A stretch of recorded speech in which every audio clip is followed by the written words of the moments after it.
meaningful things, correct things. All right, everyone. Shana Tova. Good New Year to all. Let's have an exciting class today.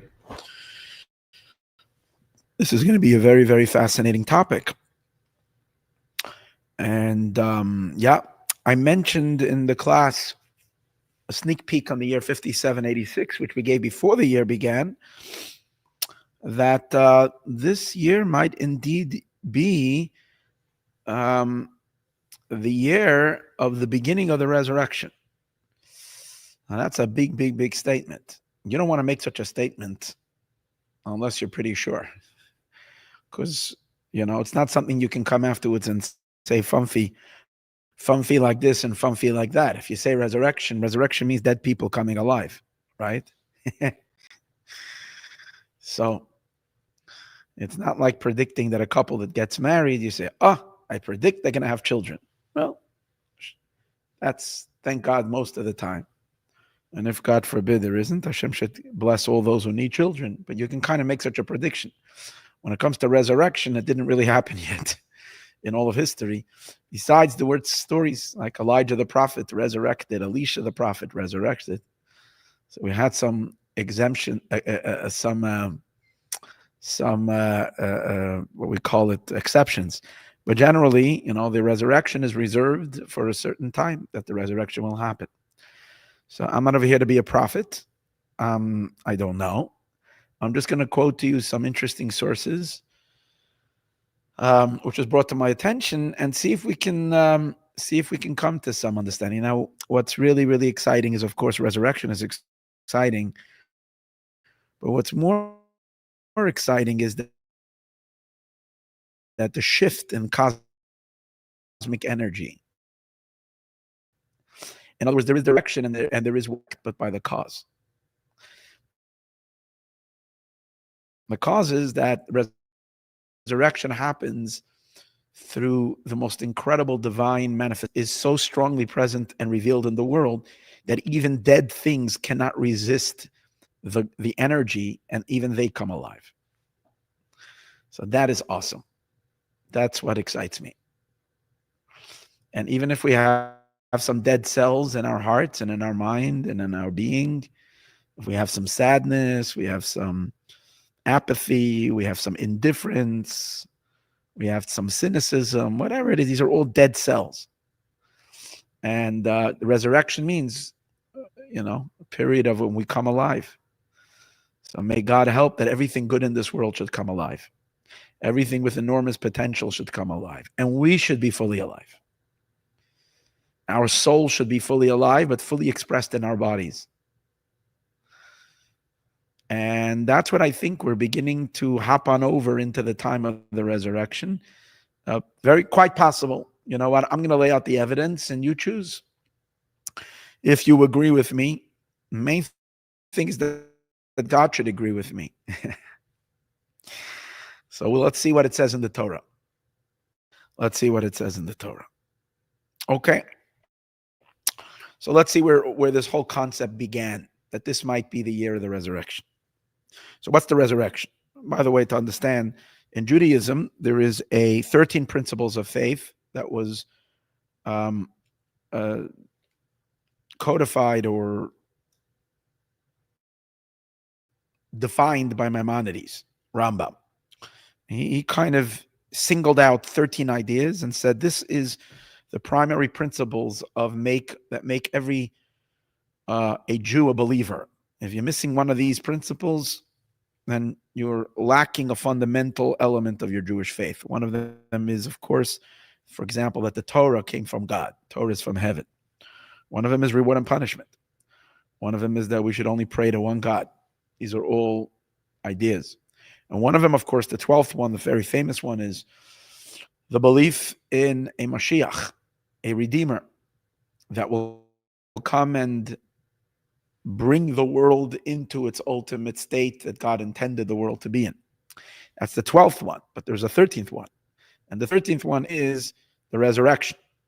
And it is fundamental to Jewish belief that all the dead will come back to life. Now, why that's such an important belief? It seems like it's a nice thing. It's a miracle. It's a nice thing. But why is it so fundamental? That without that, Judaism is lacking. I'm just going to say one small little idea by the Lubavitcher Rebbe that explains this, why this is so fundamental. It's based on the idea that Judaism is not concerned in the spiritual worlds. Judaism concerns itself much less with heaven than it concerns itself with earth. The main idea of where Judaism puts its focus on is that the purpose of creation is to sanctify and make the mundane and physical reality holy and godly.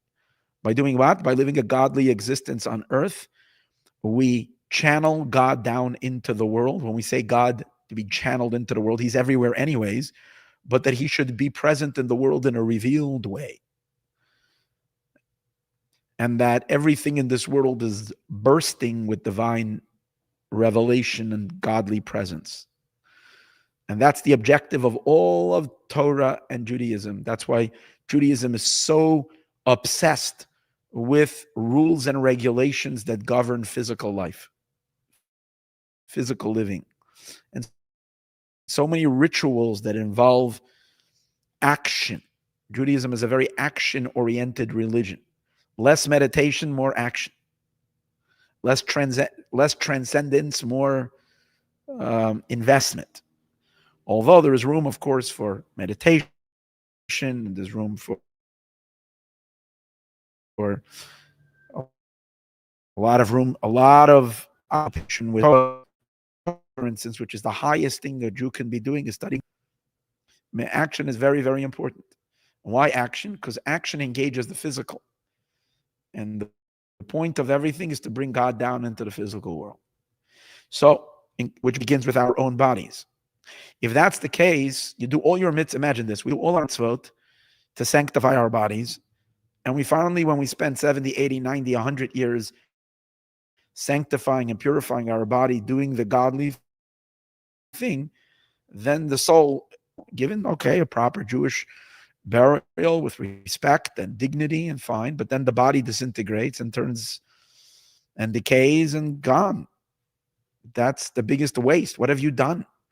You worked so hard to develop and make something holy, and when it's finally holy, after you've channeled all those holy mitzvot into the body, all those holy godly lights into the body is gone. But when we understand the concept of resurrection, it's a whole different story. The body is eternal. The soul is going to reattach itself to a body and live in the physical world in a physical existence, in a godly existence forever and ever. And then it will be the fulfillment of what God desires, that this world will be a godly world in the physical. And what's going to make it most beautiful and most fulfilling, both for us and for God, that the lowly physical dark world recreated itself into holiness. Of course, by following the divine instructions.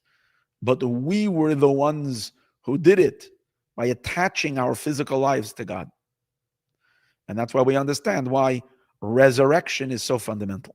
Take resurrection out, and it kind of feels like it's all a waste. You've taken away the primary goal. It's not take it out. There's no goal. There's no purpose. That's the reason the world was created for to begin with. That we should achieve resurrection.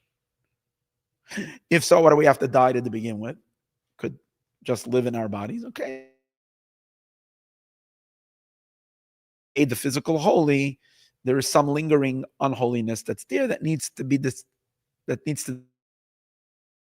disintegrate and leave the body. And then God reconstructs the body. Now, it's very important to understand that the resurrection is not a new body. It's the same body. God literally is going to regrow the body from the original cells. And therefore, it's the same body. It's not a... And that's why this is the body. Times we wrapped tefillin on the body. And all the times we cooked dinner for a poor person or gave charity or did whatever it is. We went beyond, we used our selfish, generally selfish body in a selfless manner for God's purpose. Then we sanctify the physical and make our bodies holy. That very same body is going to come back and live here eternally, expressing and being hosting God Almighty himself in that body for all eternity. That's our belief in Tchias HaMesim. So that's the fundamental principle. And that is supposed to happen only when we're kind of finished the job. Been done.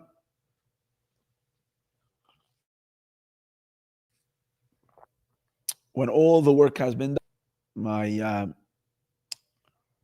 My situation over here with the recording over here seems to be making problem. I don't know what's wrong with this. Okay, may God help. Hashem should help that this should record well. It's going, but it seems like it blocks out sometimes. Okay, so why this year? What brought us to the idea that this is happening this year?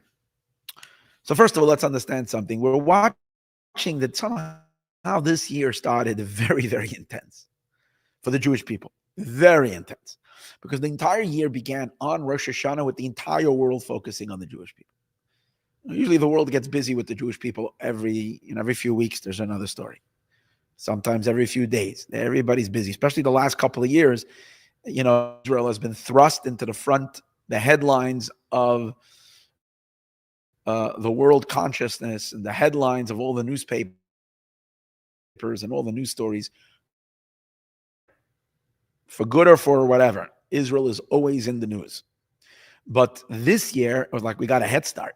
While all the Jews went to pray and usher in the new year, Israel was on, so to speak, on trial in the UN. And delegations and prime ministers and leaders from across the world all stood up in the UN and made their declarations regarding Israel, the state of Israel, Gaza, Palestinian state, and all of that situation, and condemning the war in Gaza and so on and so forth. This is all going on.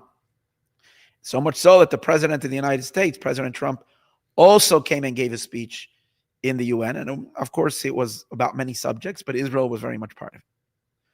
Now, today, we all know one of the major news was the meeting of Netanyahu with President Trump and some kind of a presented peace plan that is yet to be accepted by the wicked Hamas, and which we're waiting to see the outcome of it. So this is all taking place in the most crucial time of the Jewish year. And we're now within the 10 days of repentance. This is like what determines the entire year. The first 10 days of the year, from Rosh Hashanah to Yom Kippur, and that's when God judges the world. He inscribes and decides everything on Rosh Hashanah, but he doesn't seal it until Yom Kippur. That's our tradition. And that's why it's the most solemn time of the year. This time of the year, we spend extra time prayer and so on and so forth. Everything is decided. But it's not only decided for the Jewish people, it's decided for all of the world, for everything in creation. Everything in the universe is decided in these 10 days. But when you see at the beginning of the year regarding the Jewish people, you can sense that there's something abuzz. And the nations in the world and the people, then they see what we realize when delegates in the UN get together and there's a sitting, and especially again when it involves Israel, we have to realize that these are supernal. They're being driven by angelic forces above. The powers of the nations are at play. And they're the ones driving their delegates down here. So the thoughts that go into the mind of the French Prime Minister Macron, or the English one, or whatever his name is, Steinmeier, whatever his name is, and all these people to come and declare Palestinian states and all this chaos. This is all happening because there is some kind of a spiritual upheaval in the higher worlds that are driving these things to happen, including also President Trump's actions that is taking place, including what happened today. So it's all important to understand that we're just seeing the things on the outside, but there's major internal higher And it says, particularly when it comes to heads of governments, they really don't have much free choice. Individual people have free choice, but heads of government don't have that much free choice. They're being basically, they are puppets in the hands of God pulling the strings and directing his world the way he wants it. So already we see that this year started with intensity. So that shows you that something is amiss. So perhaps we're going to peel a little bit away from the surface to take a look, what might be, what's going on. Why are the nations scrambling? Let me use the words of the psalmists of King David in Psalm number 2. Lama rakshu goyim. Why are the nations up in a uproar? Why are they all up in arms? Why are they getting excited? Why are they all declaring and making announcements all across, from Australia to Belgium to Spain to Canada? Why are they all suddenly screaming Palestinian? King David foresaw what happened in the UN this Rosh Hashanah 3,000 years ago. King David, that's his land, the land of Israel. And he is talking and he sees this, what's going on. By the way, in Jewish tradition, this what's happening right now, that the entire world is standing and screaming, hey, Jews, you're thieves, you're occupiers of lands that are not yours. And even Trump got infected by that virus when he announced 2 days, what's it called again? A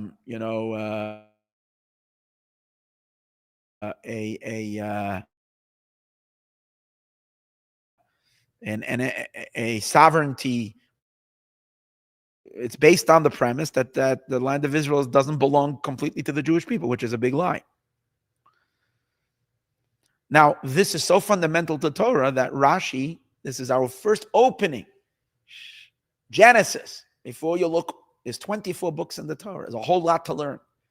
And based on the Torah, there's commentary without an end. The Jewish library today, I went to a bookstore. I was looking for a certain book. And I was thinking, wow, so many new books, every day new books. But the Jewish library is huge. Jewish people are called the people of the book. We have so much Torah, so many scholars. And yet the first verse, the first in Genesis. So the commentary of Rashi on the first comment is that the reason why the Torah opens up telling us a story that God created the world, even though the Torah's business is not to tell you stories about creation. Torah's business is to instruct us on how to live our life in accordance to God's will. So why does the Torah start with the story of creation?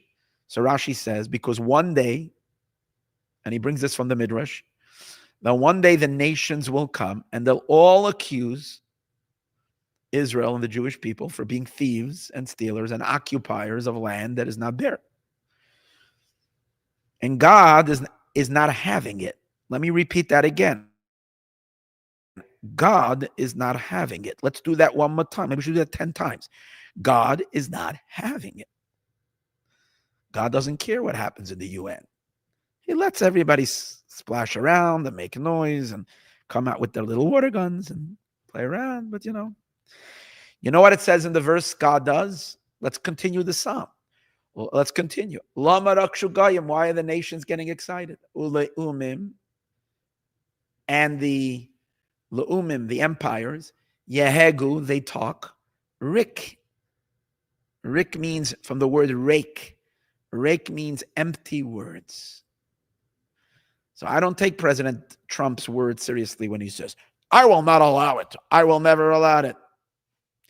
Trump says so, and King David says, Rik.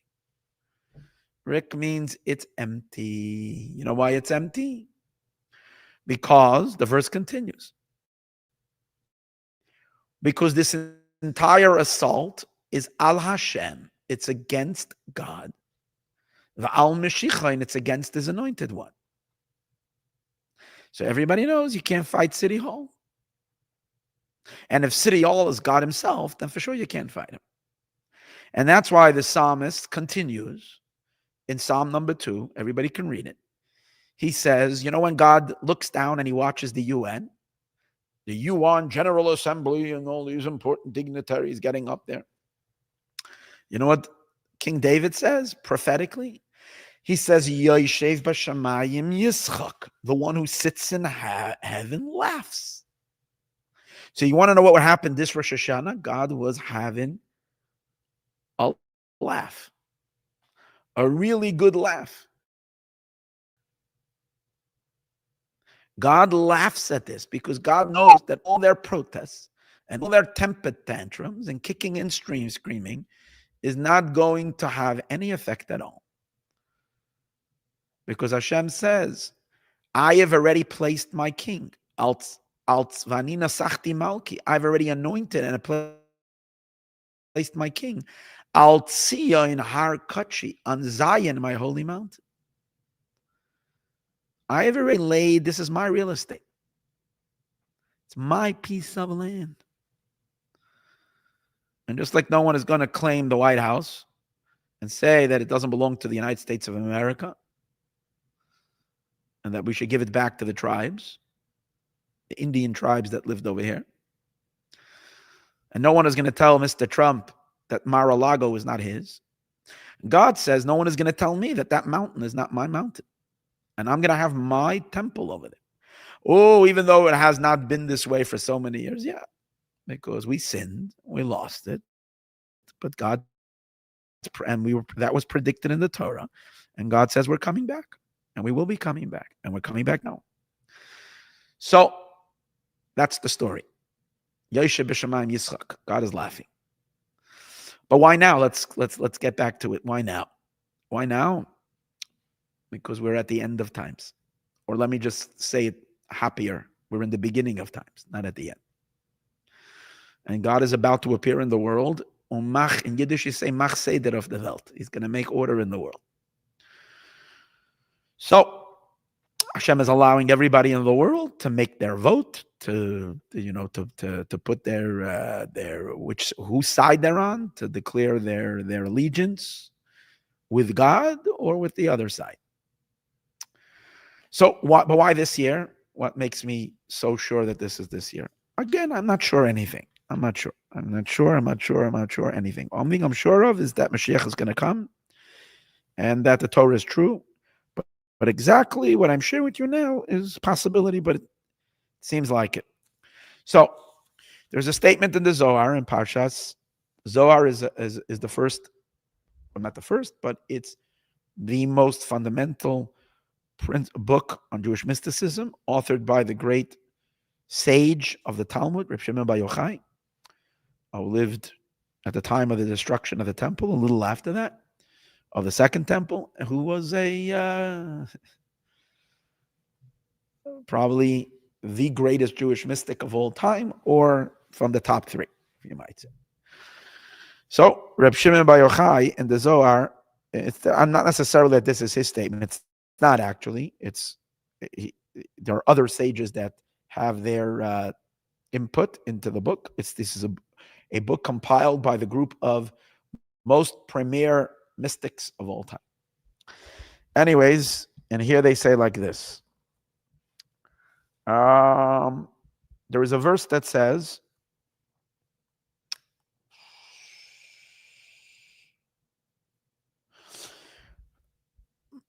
Mahu daite de Rebbe Lazar. What is the opinion of Rebbe Lazar?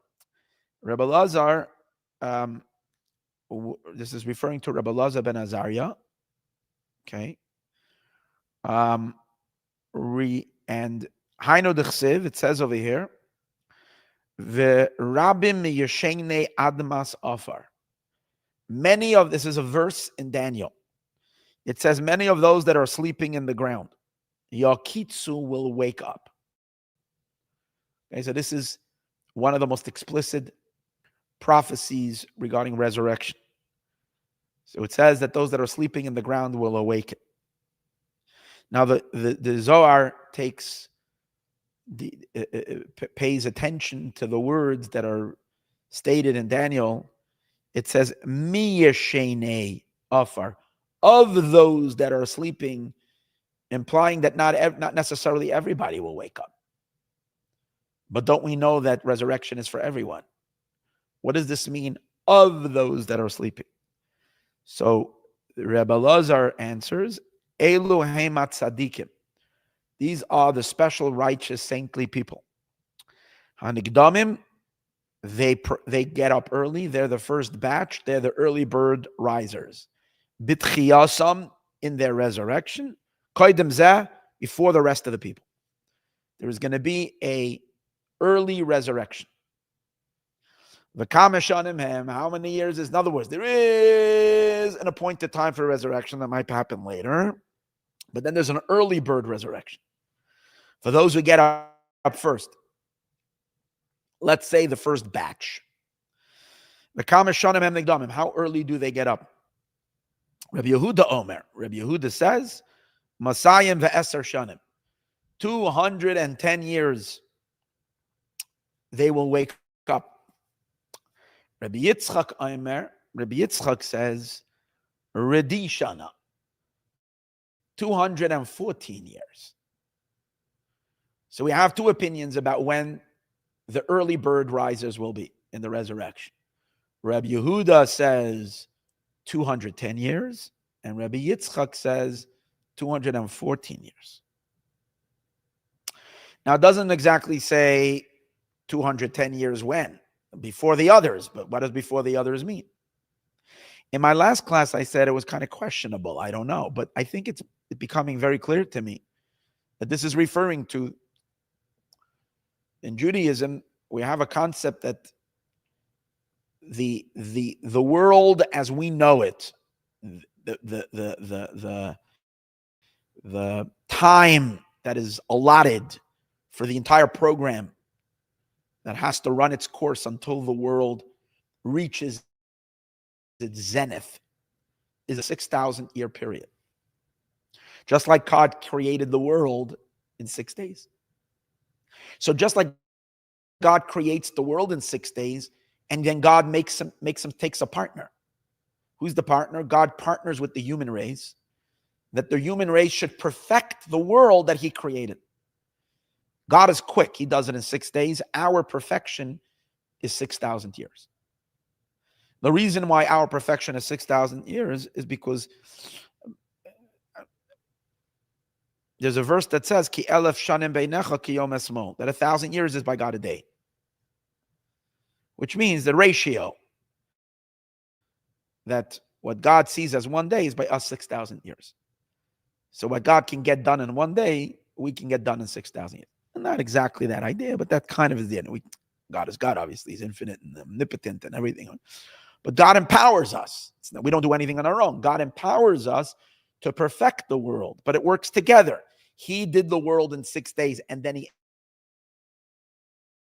entered Shabbos. What Shabbos? Shabbos is the world that you don't have to perfect anymore. Shabbos, everything is perfect already. That's why we're not allowed to do any work on Shabbos. It's just a day of delight and pleasure and enjoyment.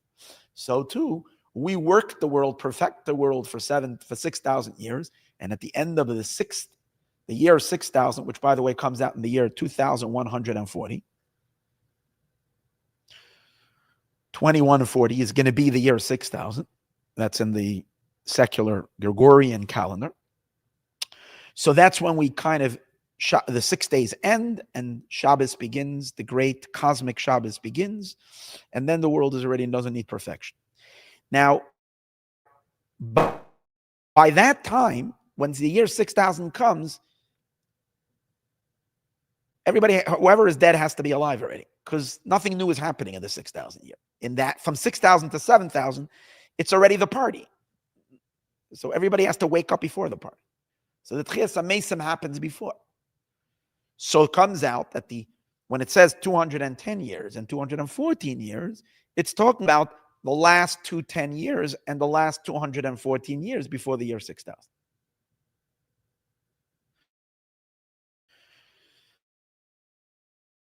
Oh, so where are we standing? So if 2140 the year 6,000, we go back 200 years is I'm sorry, not 2140. I made a mistake. Sorry. It's not the year 2140. It's 2240.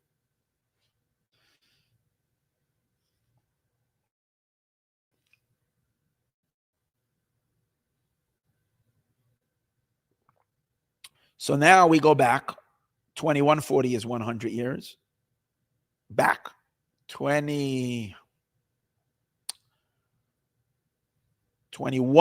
is 200 years. And 210 years, you're going to minus another 10 years. So it is 2030. In 4 years from now, 4 years from now, we hit the second date. The date Rabbi Yehuda says is the time of the resurrection. The year 2030, just 4 years. In the Hebrew year, it's the year 5,790. Tov Shin Tzadik, 4 years from now. However, according to Rabbi Yitzchak's calculation, who says that the resurrection happens 214 years before the year 6,000. So where does that land us? And we have to go back 4 years. So 2030 minus 4 is 2026. This coming year, the secular calendar is 2026, but on the Hebrew calendar, which is the real calendar, the Jewish calendar, where God sets time, starts on Rosh Hashanah, it's this year, 55,786, which is this year. It's 214 years before the year 6,000. So I believe that we just crossed the threshold into a whole new era of existence called resurrection. And we ought to expect some dead people to come alive.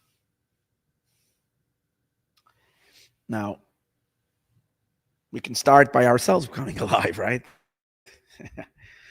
If we're dead, we got to come alive. That's a good start to it. But now, so how does he derive this? How does Rabbi Yitzchak derive this? He derives it because it says a verse, Vayerd mi Yaakov, which is a verse in the Torah portion of Balak. It's actually one of the words that the Gentile prophet, Bilam, you can't blame the Jews on this. This came from the Gentile prophet. Okay, the Gentile prophet, his name is Bilam. He came to curse the Jewish people. He had negative, really bad intentions. And God overpowered his mouth. And God jammed him, so to speak, and jammed him with blessings. And God was his teleprompter. And he needed to say what God told him to say. And he gave big blessings. All the way in the end of that Torah portion, he prophesizes the future of Israel, the future of the Jewish people, and the future of the world. And he says, V'yerd mi Yaakov, that a great leader of Jacob will get up. That Jacob, the Jewish people, will then have the power to dominate over the world. Yerd is from the word domination, dominion. Referring to Moshiach's kingdom, in which he will dominate the entire world. Okay, so how does that say resurrection? There's nothing about resurrection there. So I'm troubled by that. I don't know. Rabbi Yitzchak says the word yerd, let me just look at it. The word yerd, which means to dominate in Hebrew, is spelled Yud Reish Daled. Yud Reish Daled in numeric, in Jewish numerology, Reish Yud Daled, every Hebrew alphabet is also a number, equals 214. So we see from here that the resurrection happens at 2:15. I was puzzled by this because where do you see resurrection? If anything, it says Mashiach will. It says that Mashiach will come this year. Mashiach will reveal himself this year. Why resurrection? I have my answer. And my answer is that Mashiach is part of the resurrection. And therefore, the fact that Mashiach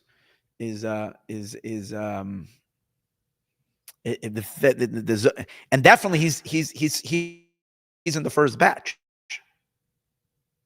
If Mashiach is not from those that are physically alive at the time of the redemption, like the Talmud says in Masechtas Sanhedrin, Mashiach can be from the living or from those who passed away. So then he himself is resurrected. Now the Lubavitcher Rebbe said this regarding his father-in-law. It's printed in Likutei Sichos, Chelik Beis, second volume. It's a sicha, it's a talk from Yud Gimel Shvat, the 13th day of Shvat, just 2 days after his father-in-law's first yahrzeit, 2 days after the Rebbe became Rebbe. So in that, over there, you can look it up. The Rebbe asks, people have complaints on me, how is it that I'm saying that my father-in-law, the previous Rebbe, is going to take us out of exile when he passed away? So the Rebbe says, it says in books, it says in Sfarim, that there is going to be an early resurrection. That even though mostly the general resurrection happens a while after Mashiach comes, maybe even 40 years after the Mashiach comes. But there is an early resurrection. And therefore, the biggest tzaddikim, the greatest righteous, will get up. So therefore, the Rebbe is saying, my father-in-law of saintly memories, going to take us out of exile. He's going to, he can be of those who are being resurrected. Okay? Just interesting to know. So, and it that's the only explanation I can have of where you see, how does Rabbi Yitzchak say, Vayer, what does it have to do with Tchias HaMeis? With the resurrection? Vayer, Mashiach is going to rule. But if Mashiach to rule has to actually be resurrected, so it's really cool. Good. Now, let's delve a little better into this. So what's it's nice. There is a Zohar, there's a Medrash, 214 years. There's a lot of things. How do we know this is for real? So I'd like to go back to a page before this in the Zohar. The Zohar gives a very interesting order of how everything will go down. How will the whole process, because we know when the coming of Mashiach has various different stages to it, different parts to it. There's a lot of prophecies, which we can call it end times, or Achris Hayamim in Hebrew. But a lot of things are supposed to happen. What's supposed to happen? The temple is supposed to be rebuilt, the third temple. The other thing that's supposed to happen is that the Jewish people, the gathering of the exiles, all of Israel is supposed to go back to the land of Israel. We also know then there's resurrection, of course. So what's the order? What happens first? What happens next? Mashiach, of course, also arriving and revealing himself. So there's a whole bunch of things. What's going to be the order? So the Zohar makes a little bit order over here. The Zohar asks, is Yemosa Mashiach, are the days of the Mashiach and Tchias HaMeisim, are they not one thing? Because again, all these things were very, very, very obscure and very cryptic throughout the ages. And most of these things we couldn't know. Rambam himself says it, that these things we will not know until they will happen. So those who tried to decipher it before were hitting a brick wall, or they really couldn't do it. It was purposely concealed in a way that you couldn't figure it out. The greatest minds tried to decodify it and they couldn't do it. But Rambam says we will, while it's happening, we will then it will make sense. There's no question that it's happening now. We're living in end times. So now we can make an attempt to see if so I'm going to give you my timeline based on what I'm seeing. It could be I'm right, it could be I'm wrong, but it's exciting. What I'd like to share with you is exciting. It's getting exciting me, and it might excite you too. So what does it say? He says like this. The Zohar says no. The days of Mashiach and resurrection are not exactly the same. The Tanan, because we learned at Mishnah in a statement from the early Beis Hamikdash Kaidem LeKibbutz Goliath. The first thing that's going to happen is we're going to have a temple, and only after the temple is rebuilt in Jerusalem, then all Jews are going to come back to Israel. Beis Hamikdash Kaidem LeKibbutz Goliath. The Beis Hamikdash being built is before the gathering of the exiles. Kibbutz Goliath, and then the gathering of the exiles, Kaidem L'Tchias HaMeisim, is going to be before the resurrection. If that's the case, it seems like my whole idea that the resurrection is starting right now, this year, seems faulty because we don't even have a temple yet. According to the Zohar, you have to first have, number one, we have to have a temple. Number two, we need to have the gathering of the exiles. That means all Jews have to be returned to Israel already. And then after that is the resurrection. Okay. Let's trust. We'll deal with that soon. And it says, therefore, the last major event that's supposed to happen Messianic times is resurrection, the resurrection of the dead. How do we know all of this? So the Zohar says we derive it from a verse in Psalms, again Psalms. In the end of Psalms, I think it's Psalm 147. 147. I think it's from 147. We say it in our morning prayers every day. It says, Boinei Yerushalayim Hashem. God builds Jerusalem. Okay, Jerusalem is going to be rebuilt. Nitchei Yisrael Yachanes. The scattered of Israel he will gather. Haroifei l'shvurei lev. The one who heals the brokenhearted. So the King David is telling us an order. First, Jerusalem is going to be built, and the Zohar understands Jerusalem being built means not Agrippa Street, not King George Street, not even the nice hotels, the Waldorf Astoria and Mamila Hotel Mall. That's not the building of Jerusalem. The building of Jerusalem that's the building of the Beis HaMikdash. That's Jerusalem, building the temple. After Jerusalem and the temple is built, Nitchei Yisrael Yachanes, that's when all Jews are going to gather to Israel. So the ingathering of the exile happens after that. And finally, what does it say next? Hashem will heal the brokenhearted. What is that referring to? That's referring to resurrection. Because all the brokenhearted, all those who lost loved ones, and their hearts are broken, and you give them, we go, someone loses a loved one, God forbid, you go, you do a Shiva visit, and we offer consolation, but nobody's consoled. Time heals a little bit, but it doesn't really, really, really fix the wound. The only real consolation is when they will come back. And that's what it means. God will heal every broken heart. Everybody that departed in this world is coming back. And that happens last, because that's what the verse says. Okay? So now that we have that setting. If so, I have a very big problem and a very big dilemma. In order for the temple to be built, one thing the Zohar doesn't say was Mashiach. In order for the temple to be built, Mashiach has to be here before this. So the Zohar did not even mention that. But we're going to set up the order based on this Zohar. The first thing that has to happen is that Mashiach has to arrive. That's number one. The next thing that has to happen is that that the temple is going to be built, which according to Maimonides, which is the halacha, Mashiach is the one that builds the temple. Or even if Mashiach does not build the temple and it will come down from heaven, like Rashi says and Tosfos says, some Jewish opinion, that the temple will come down from heaven, built from above, which will be awesome. But even that, who's going to trigger that? Who's going to make that happen? Mashiach. Like Moses leading the Jewish people out of Egypt, splitting the sea, Mashiach will bring the temple down from heaven. So whether Mashiach himself will have it built below, whether it will come down, there's a lot of discussion on that. But you first have to have a clear Mashiach in this world.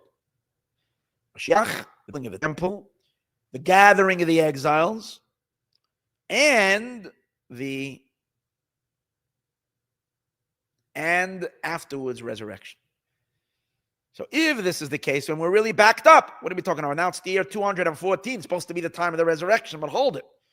Where's Mashiach? Hasn't been here yet, hasn't been revealed. Where is the gathering of the temple? Not only is there no construction yet, there is a ridiculous mosque on the temple. Occupied land.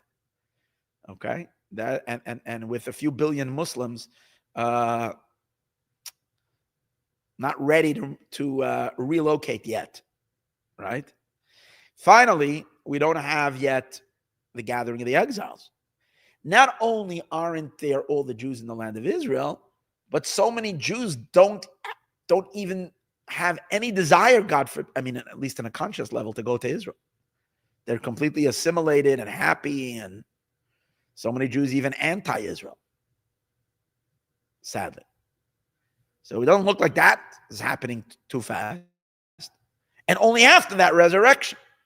So it seems like we're still a long way to go. So though, well, let's not give up. Don't leave now. Just hang around. But let's find out. Maybe there's a different story over here. Okay, I'm just gathering the evidence from this passage of the Zohar. Now, there's a lot of Jewish sources, and I haven't scratched the surface.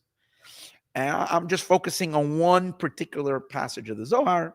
That's what we're learning today. And based on this Zohar is where we're gleaning our evidence from, and maybe from some other sources. But then the Zohar continues. And the Zohar is going to give us a little bit of a time frame of how long these things are supposed to take. So the Zohar is like this. We said before that the gathering of the exiles is before the resurrection. Okay? The gathering of the exiles is going to be before the resurrection. How many years? When will the gathering of the exiles begin? I don't know if the completion, but at least the whole process of the gathering of the exiles. So the Zohar says, Arbaim shana koydem akibutz golius utchias mesim. That 40 years before the resurrection is going to be the gathering of the exiles. So the gathering of the exiles starts 40 years before the resurrection. Kedar Minyan, and the Zohar brings a verse for that. Now, then the Zohar asks, what's going to happen during those 40 years of the gathering of the exile?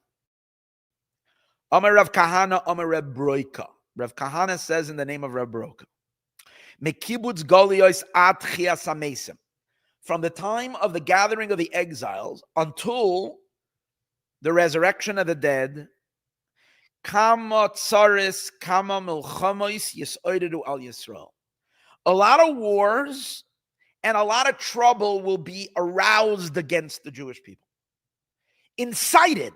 The Zohar uses the term incited.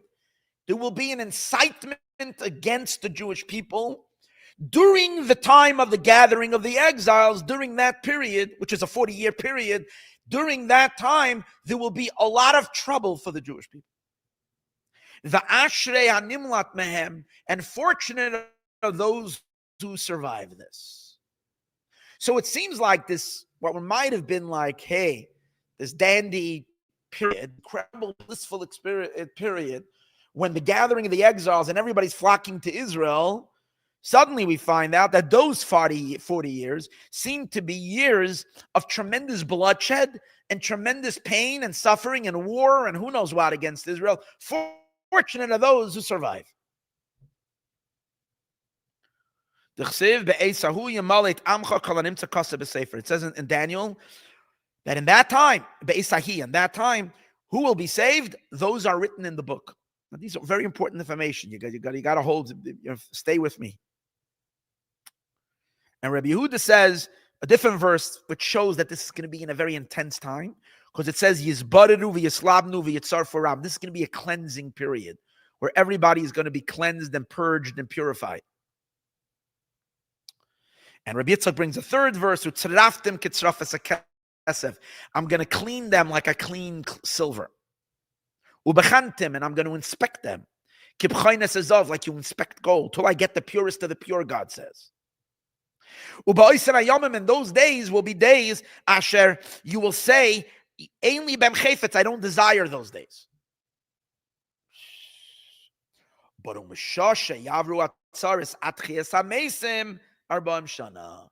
from the time that those troubles will end until Tchias HaMesim will be 40 years. That means after 40 years of those troubles will be the resurrection. Okay, so now we have another piece of the puzzle we're going to throw into this. What do we have over here? We said like this. Mashiach arrives. He builds a temple. Then there's supposed to be gathering of exile. And then the resurrection. But we're saying that during the time of the gathering of the exiles, it's going to be a 40-year period, which during that time, there's going to be tremendous wars against the Jewish people. It's going to be a horrible time. And only after that is going to be the resurrection. So I have a very simple question to ask everybody over here.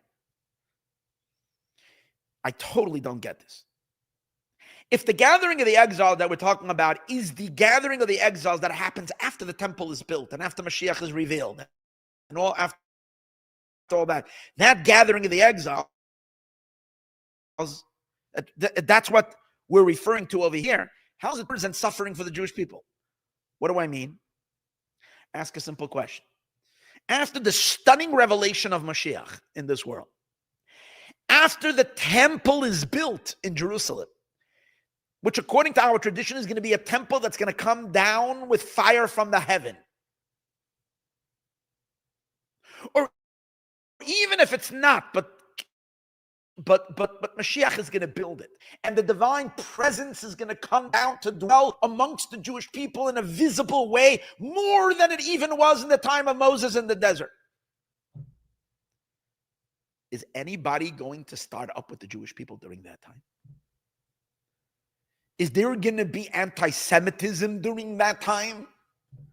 When there is such divine revelation, such miracles in the world?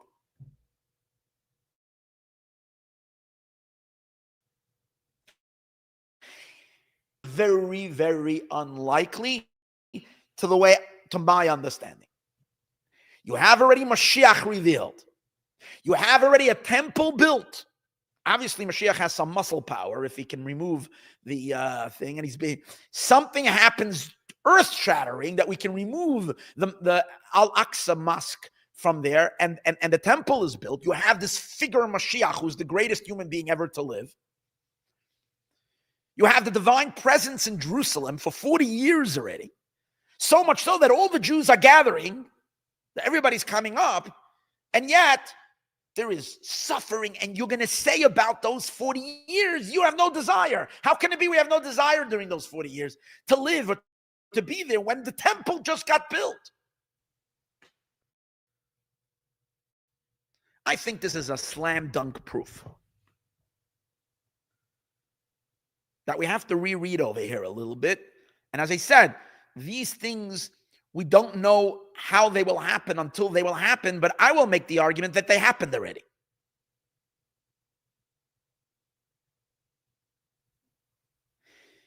Therefore, I will say like this. Just like I said earlier, there will be two resurrections. There will be a main resurrection that's going to happen after the full gathering of the exile. That happens further down the road, when there's going to be a mass resurrection, when everybody is going to come back. That's a later resurrection. But there's another resurrection. I told you this. The Rebbe says it, but this is clearly discussed by the Rabbi Saadia Gaon, the great Jewish thinker, scholar, Talmudist, genius of a genius. Rabbi Saadia Gaon lived even before, when was he? Rabbi Saadia Gaon, I think, lived in the 9th century or 8th century. Again, I'm not a historian, so but around that time. And he was a very fundamental figure in Jewish belief system and in developing and the ideology of Judaism. So Reb Saadia Gaon writes in his book, clear, that there is going to be, and he has a tradition for this, 2 Tchias HaMesims. There is the general Tchias HaMesim, and there is an early Tchias HaMesim, which I mentioned earlier. Well, which based on the Zohar says the same thing, even before Rabbi Saadia Gaon. The Zohar says Tzaddikim will get up early.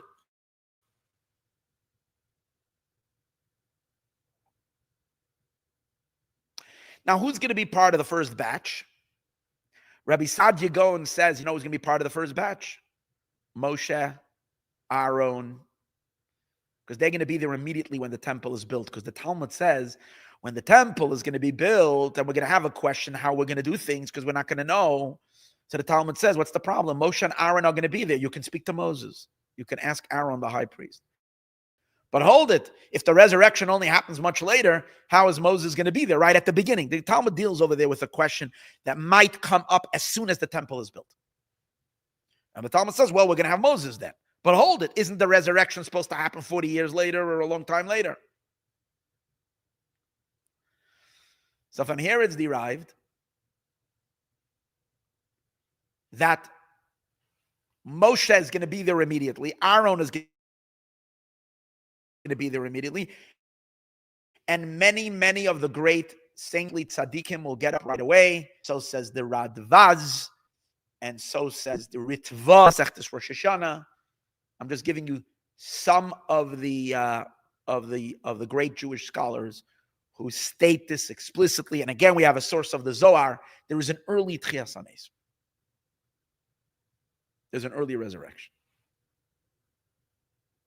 Now, bear with me. Bear with me now. Now, what I'm going to suggest is just like there is two Tchias, even though I didn't see this explicitly, but to me it's so clear from the Zohar I just read to you that there's also two levels of gathering of exile. There is going to be the mass gathering of exile when all the Jewish people will come up to the land of Israel. No Jew will be left behind. Everybody will come. Even the most assimilated Jew, even the ones that are like so entrenched in who knows what, so disconnected, every spark is going to come back. That's the gathering of the exiles that happens after the temple is built. But there is a gathering of exiles that happens before the temple is built. And that's the gathering of exiles. Now, when does that gathering of exile happen? Also before the resurrection. Just like the second gathering of the exiles happens before the resurrection. Again, the mass resurrection, the collective resurrection for everybody. And again, I don't know the year when that's going to happen. According to some, that happens all the way in the end of the sixth millennium. That means all the way close to the year 6000. Close to the year 220, 240. That's according to some scholars who had a tradition that it's happening all the way at the end. Before that, there's going to be a gathering of exiles where all the Jews will come, mass gathering of exiles. All living Jews will come back to the land of Israel. However, as we said earlier, there's going to be an early Tchias HaMesim, which happens right by the coming of Mashiach. And as I mentioned to you from the Rebbe, that Tchias HaMesim is actually going to happen literally coinciding with the coming of Mashiach. And Mashiach himself might be part of that resurrection. As I will still explain. So before that, there will also be a gathering of exiles. But that gathering of exiles is going to be a more subtle gathering of exiles. And that's the gathering of exiles that we're talking about, these 40 years, these dark years, 40 years of dark years, of difficult years. So my thesis over here is as follows, if I am right. It's regarding the first resurrection that the Zohar is saying, and this is not my thesis, the Zohar says actually, the 214 years that the Zohar says explicitly is the first resurrection. The Zohar says it's the tzaddikim, it's the righteous people, it's the first resurrection.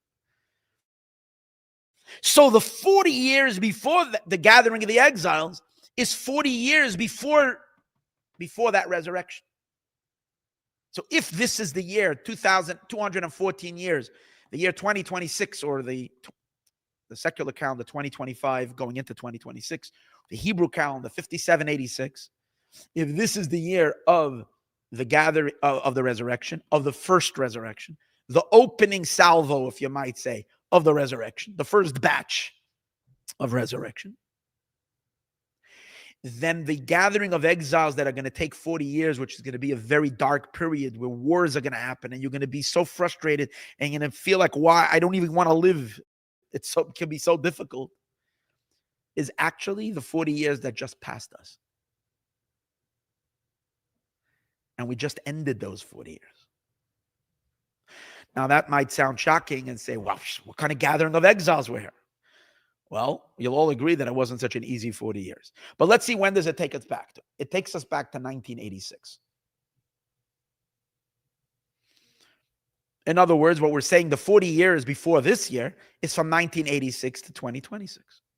Or in the Hebrew year, Tafshin Mem Vav, which is the year 5746, was the beginning of the year of the gathering of the exiles, of the 40-year period. Now, prior to that, prior to those 40 years, before even the gathering of the exiles, we have to realize one thing. Mashiach has to be in play already before. Because nothing happens without the Mashiach. The entire redemption is being driven by Mashiach. But just like there is two Tchias HaMesims, two resurrections, and two gatherings of the exiles, there's two Biases HaMashiach. There's two arrivals of Mashiach. Those that listen to my classes are familiar with this concept, and I'm going to explain this just shortly, just briefly, I mean. The Midrash says, and so it is in many statements of the sages, that Mashiach will be a human being born to a father and a mother, and he will start having huge impact on the Jewish people. As Maimonides speaks about Mashiach. And he will affect the Jewish people during the time of exile. And he will actually inspire the Jewish people to increase their observance and keep mitzvot and so on and so forth, and wage wars on behalf of the Jewish people. Not necessarily that he's a general and goes out to wage physical battles, but he fights for the Jewish people on many, many levels. Then he will reveal himself as Mashiach. But then immediately after that, I don't know, right? He will be concealed and hidden. In other words, he will begin the process. The messianic process will be triggered by this individual.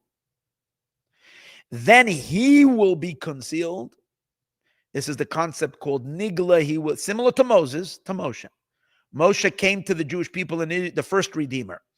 This is a midrash in Shir Hashirim, Perek Beis. Ma Goyel Rishon, just like the first Redeemer, Nigla, was revealed to the Jewish people. V'nichsa, and then he became concealed from the Jewish people.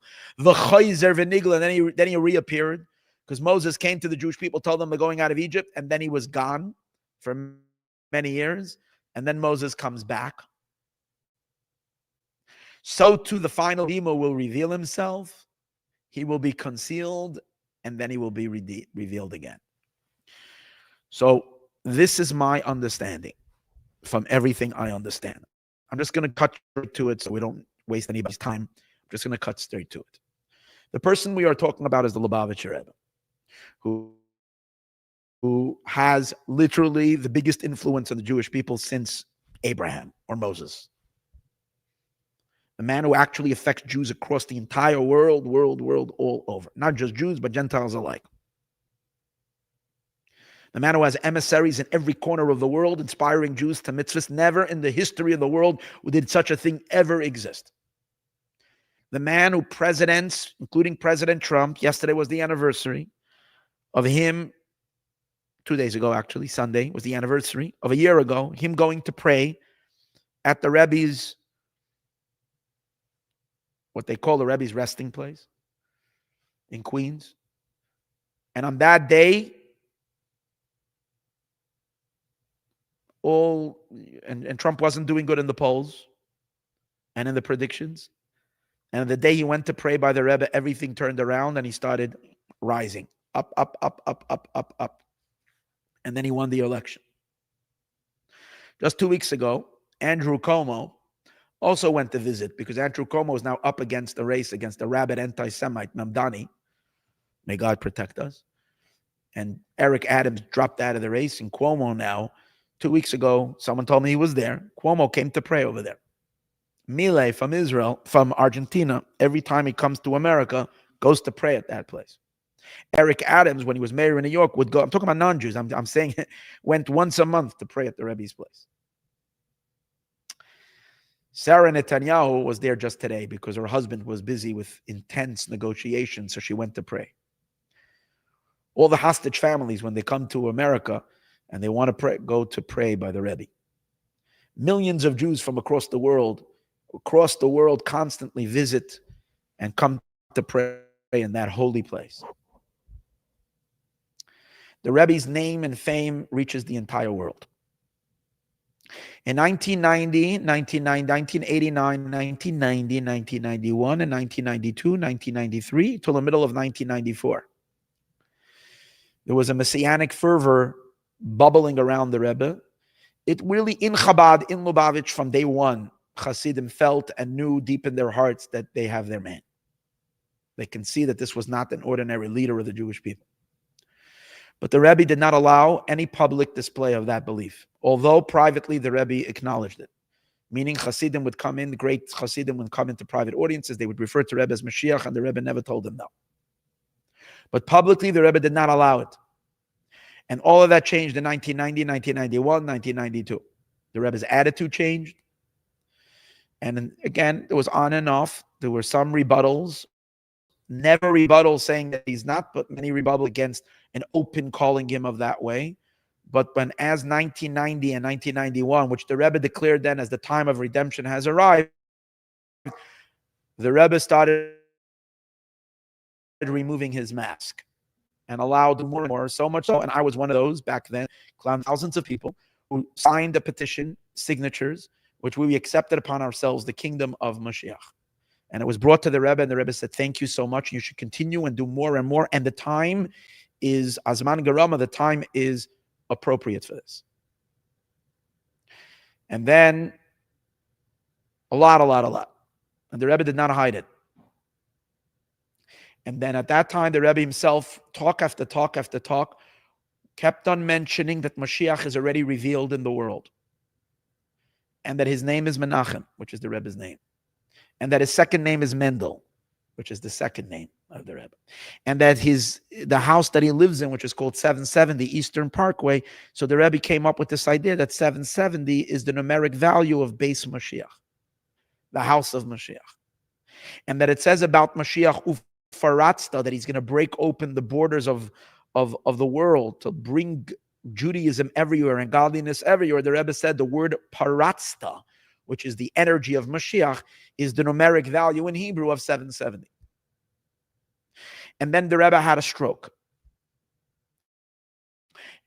As predicted by the Medrash, that Mashiach suffers a lot of pain and agony. And as it said, again, there's verses for that as well. And even though people get all scared about this because this is Christian stuff, well, the Christians stole it from the Jewish people. The Pope, I keep on saying this, the Pope wears a yarmulke that does not make a yarmulke not Jewish because the Pope wears it. So Christianity took the whole Messiah from the Judaism. Therefore, we should drop Mashiach. Mashiach is not a Jewish concept because Christians believe in Mashiach too. So the concept that Mashiach will suffer is a Jewish concept. And the Rebbe had a stroke. And during an entire year, the Rebbe would come out on the porch, and thousands of his Hasidim, yours truly included, I stood there, watched it with my own eyes. We sang loud and clear, with all of our heart, all of our soul, and all of our concentration, and said, long live our master, our king, our revered teacher, King Mashiach, forever and ever. And the Rebbe encouraged it. To me, the Rebbe is a divine man. When I say a divine man, means a person who is a complete chariot, or maybe even deeper than that, to Hashem's light. That's the concept that we understand by many tzaddikim, especially the tzaddikim of the tzaddikim. So he didn't make any mistakes, and he didn't allow, it wasn't like he thought so, and he wanted so, and he prayed so, and he come out publicly for the entire world to see, and it be televised for the entire world to see. There is no question in my mind that that was the revelation of Mashiach. But that was the first revelation of Mashiach. Now, so if you're asking me, Mashiach has to come before everything, yes, he came. That's why I never use the term, you'll hear in my class, I don't use Mashiach coming. I mean, ever. I try not to. I use Mashiach revealing himself, because Mashiach came already. In 1990, 1991, meaning there was a revelation already. But then there was a concealment, like it says it will be concealed. Now Rashi says Mashiach will be concealed for 45 years. Look it up, Rashi in the end of Daniel.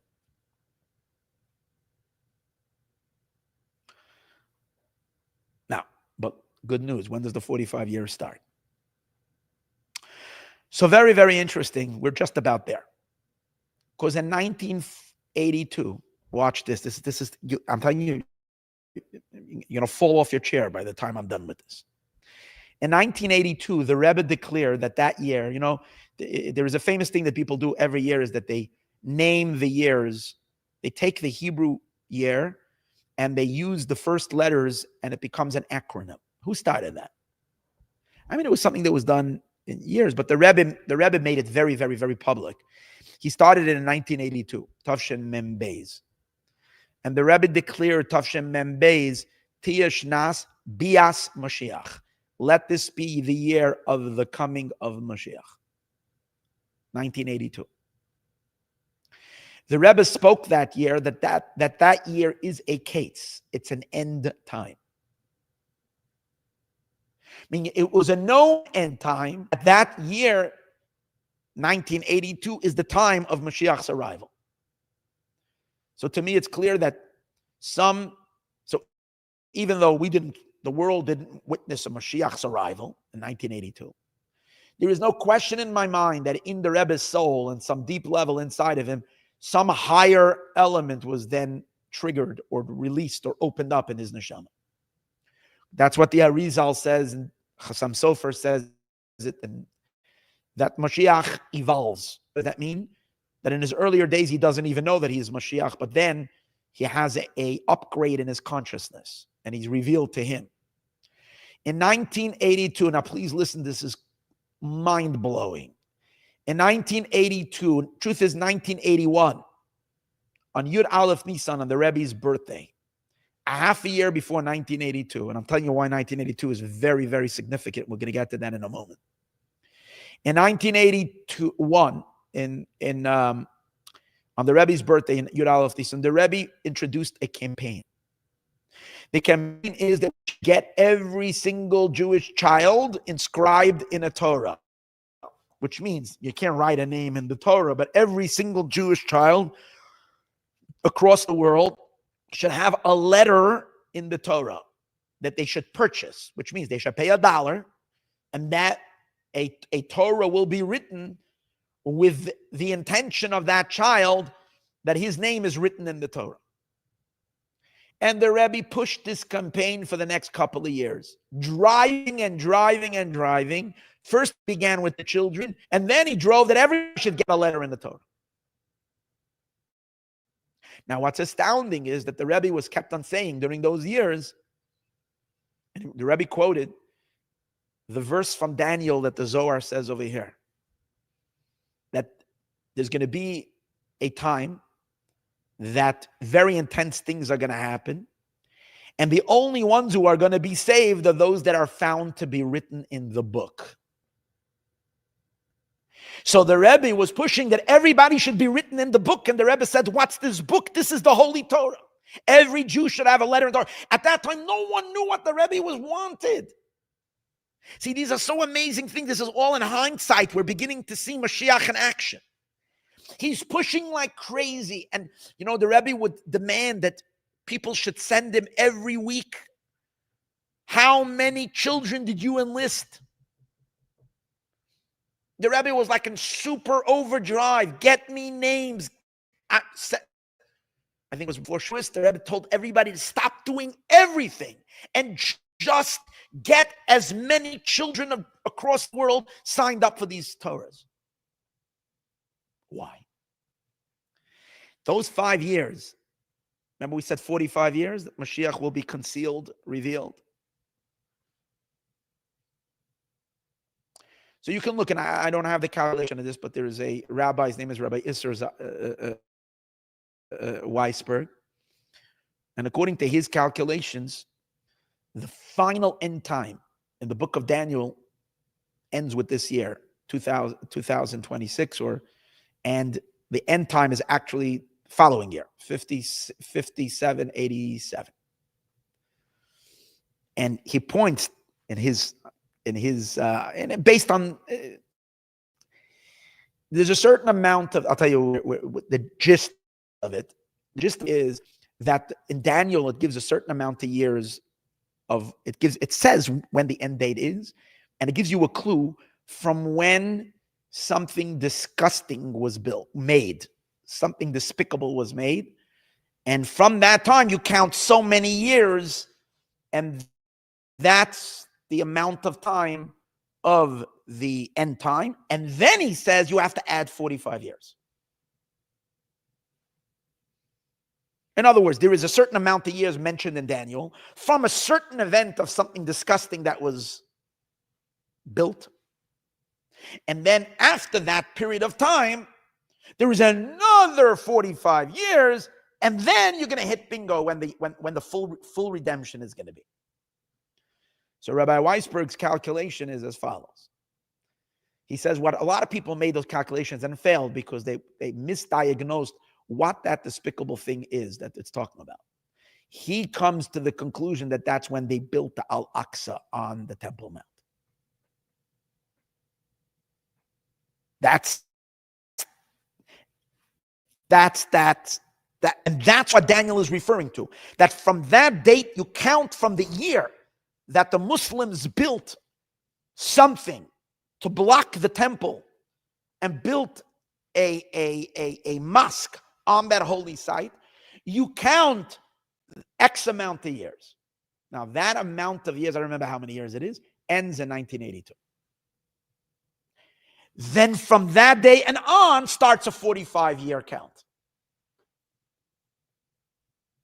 Now, those 45 years is what Rashi also says, Mashiach is revealed and then concealed and revealed.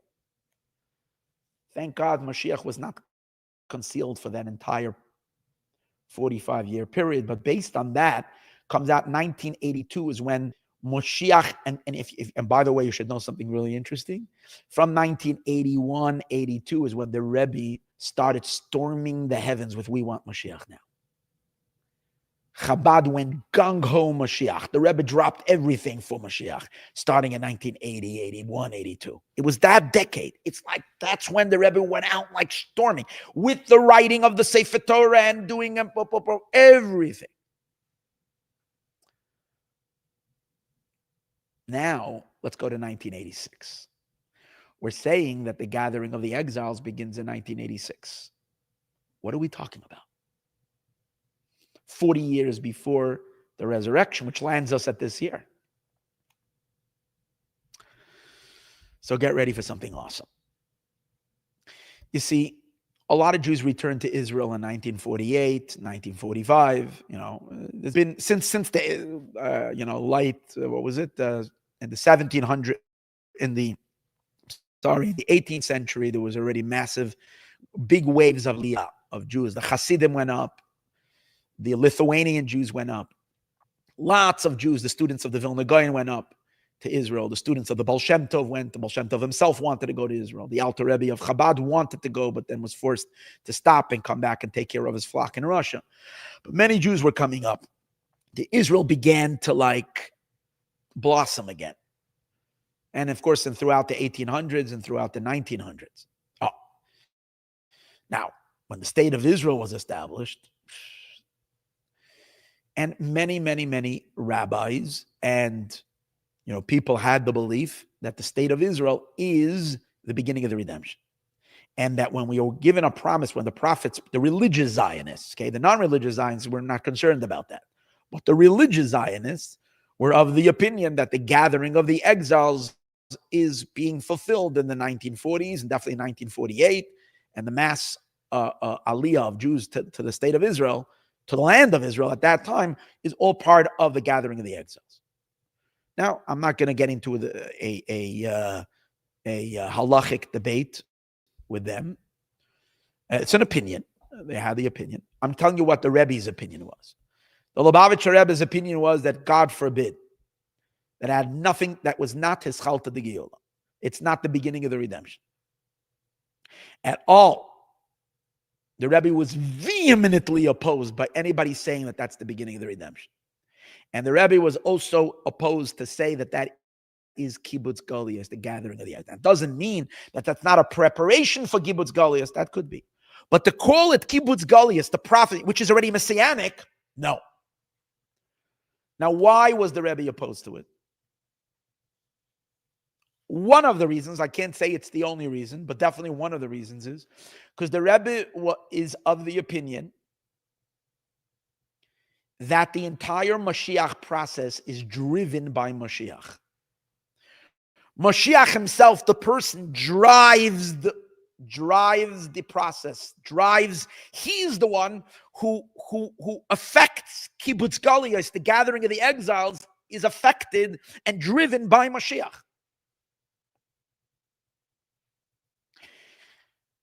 The establishment of the state of Israel was Theodor Herzl, who was the founder of the Zionist movement, and Ben Gurion, who's the first prime minister, and all of these were secular Jews. Not only were they not Mashiach, but they weren't even concerned with creating a godly, holy land of Israel.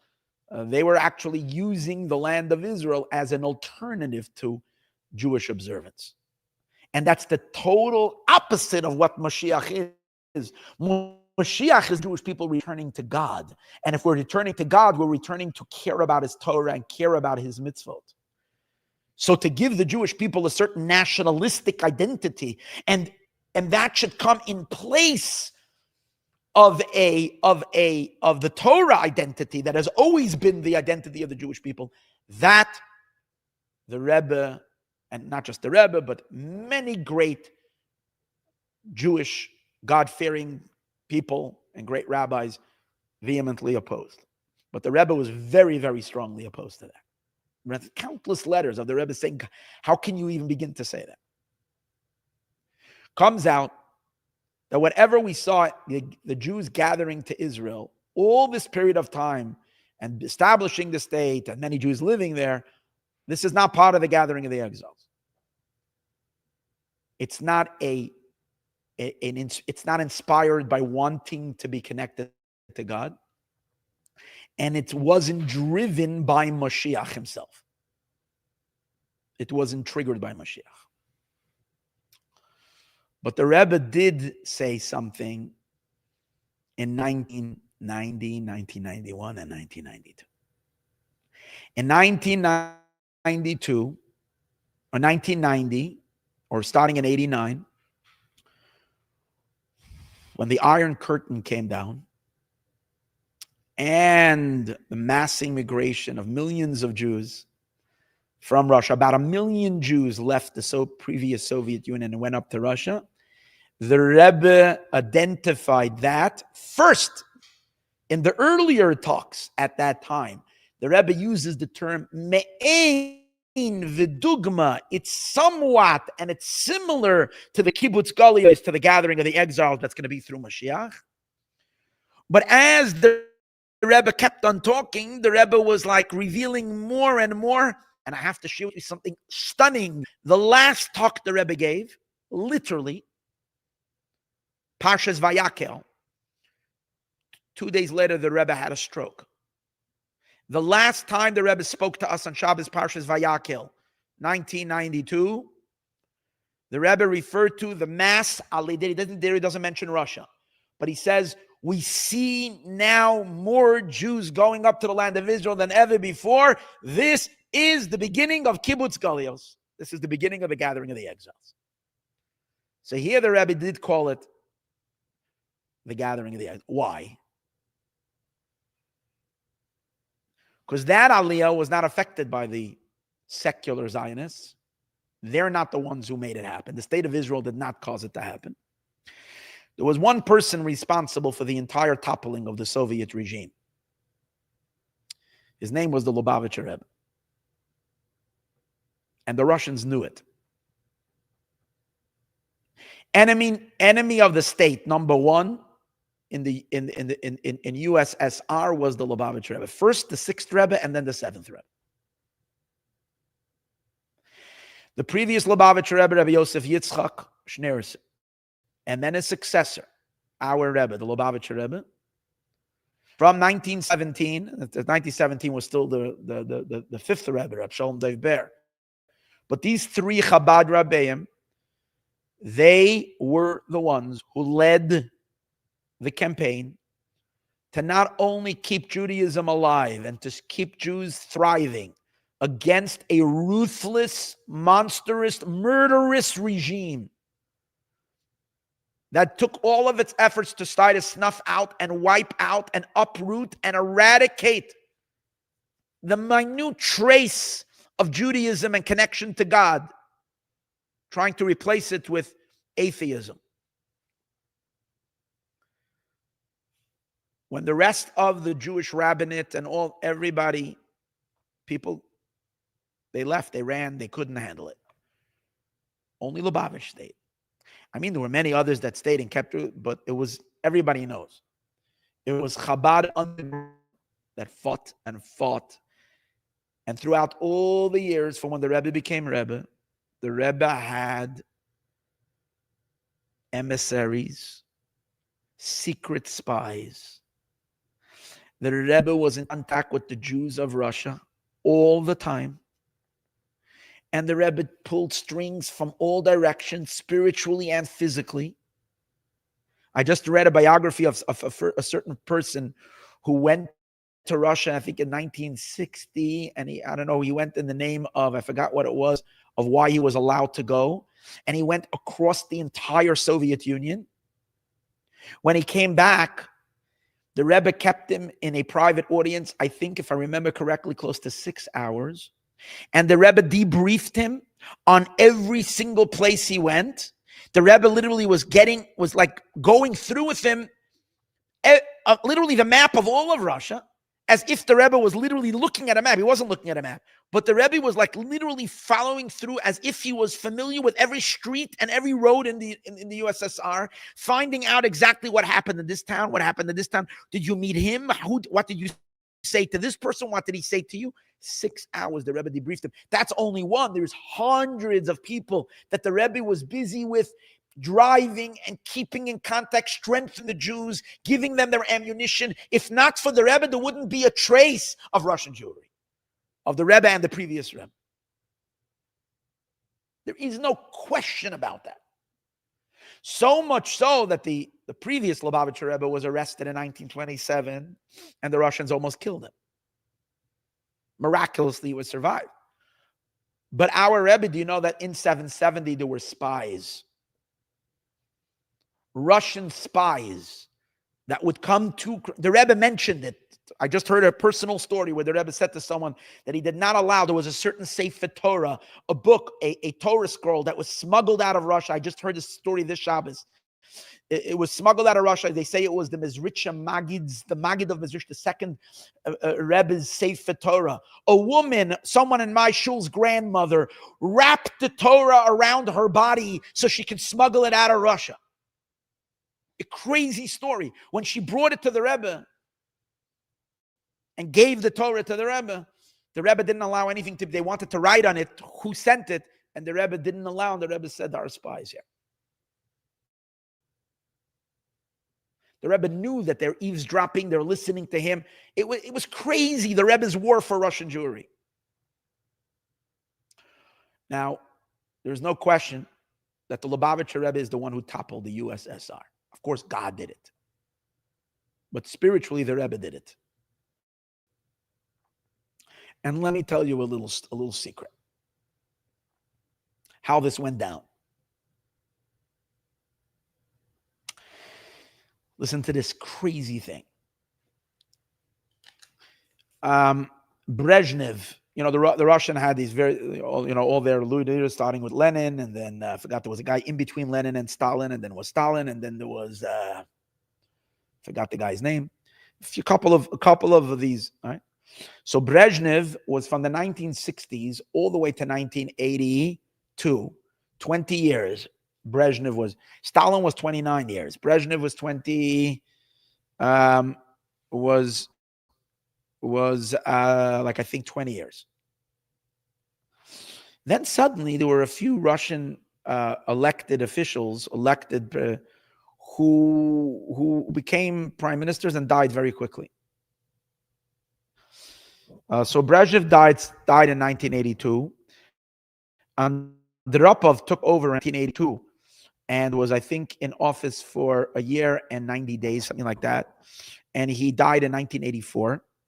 And then Chernenko, I think, became prime minister, or whatever they called it in Russia, the supreme head of the party, whatever, in 1985. No, he died in 1985. He became in 1984 and died in 1985. So you had three consecutive leaders. Each one, he died in 1982, and then in 1984, and then in 1985. Now, there's a very interesting story behind this. The Lubavitcher Rebbe, Hasidim knew, this is a known fact, that the great Chabad Rabbeim, and other tzaddikim also did this in the early days, like on the students of the Baal Shem Tov, but I know in Chabad, we saw it in the recent years as well, would have a lot to say on who would be prime minister, presidents, ministers in the governments. Why? Because they had direct contact with Almighty God, because they're very, very high tzaddikim, and when a tzaddik decrees something, he has effects on the world. So there was a statement that Hasidim would always say that the Tzemach Tzedek, I think the previous Rebbe is the one who revealed that. I think so. I'm not sure. He said that the Tzemach Tzedek used gemacht Seder in Peterburg. It's a Yiddish phrase, which means that the Tzemach Tzedek on Rosh Hashanah, when things are decided in heaven, the Tzemach Tzedek, who's the third Chabad Rebbe, would make order in St. Petersburg. What does that mean? That when the Tzemach Tzedek did not like a certain individual, when he would take a look in St. Petersburg, he would see who's being appointed for various different ministering jobs. And when he didn't like a guy because they thought he was too anti-Semitic or whatever it is, he would basically put an X on the guy's head. And, a few days, weeks, or months later, the guy would just die. And they would appoint someone else. And that's what the Tzemach Tzedek would do. In 1982, and in 1984, and in 1985, those 3 years, they mentioned this thing of the Tzemach Tzedek on Shoshana or right during the Aseret Yemei Tshuva. Hasidim knew that when the Rebbe mentions that means the Rebbe is basically doing what his great-grandfather did. He has the same name like his great-grandfather. His great-grandfather was Rabbi Menachem Mendel Schneerson, and the Rebbe carries that same name. So when the Rebbe would say, in 1982, and in 1984, and in 1985, and Rosh Hashanah, the Rebbe would say, my great-grandfather would make order in Petersburg. That was the way the Rebbe was doing the exact same thing. And basically, I'm scared to say this, maybe I shouldn't say it. He would take out whoever he felt he needs to take out. So I spoke about this Shabbos, and I had 2 women over here in the shul when I spoke about this by the Kiddush, by our Shabbos Farbringen. And the women came over, they're both from the Soviet Union, and they said to me, yes, they remember they were in school. Every year there was another state funeral. And they were wondering, it was strange because the state, Brezhnev, the guy before him, died 20 years earlier. And the other guy, all these guys, they're suddenly dying, year after year. There was 3 of them, one after another. Because when it came 1982, it became time, as we said, it's already Shnas Bias Mashiach. It's time to move the world further. So the last bastion that's not allowing Jews to move, that keeping Jews in a prison, was Soviet Jewry that was locked behind an iron curtain. So we had to like move things about. When the Rebbe didn't like the prime minister, whatever. Until 1985, March 11th, listen to this, this is crazy stuff. March 11th, 1985, Michael Gorbachev, I don't know how they call him, Mikhail Gorbachev as we know him, became the supreme head of the party, head of the Communist Party in Russia. Now, we all know Gorbachev was the one who dismantled the Soviet Union.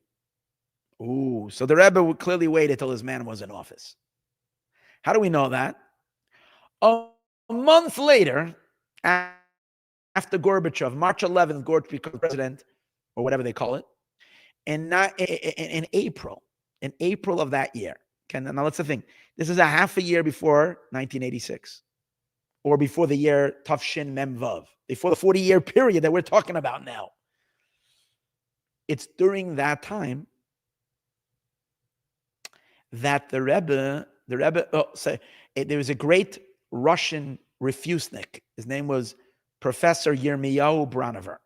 So he was a refusnik who came out, he immigrated from Russia. I don't know, somehow he got out earlier. I don't know which year he got out. Maybe in the early 1980s, maybe in the 70s. I'm not exactly sure when he got out. He's a professor, a really cool professor in hydro. I forgot really what it was. Anyways, he was a Chabad Chassid. Now, he came to America in 1985 in April. The Rebbe had his secretary call Rabbi Bronover, Professor Bronover, and asked him, I think, to come to 770. And the Rebbe gave him over a message, a clear prophecy. Talking about literally a prophecy like Samuel the prophet, like Elijah the prophet. The Rebbe said to him, and why am I saying it's such a crazy prophecy? Because you're soon going to hear.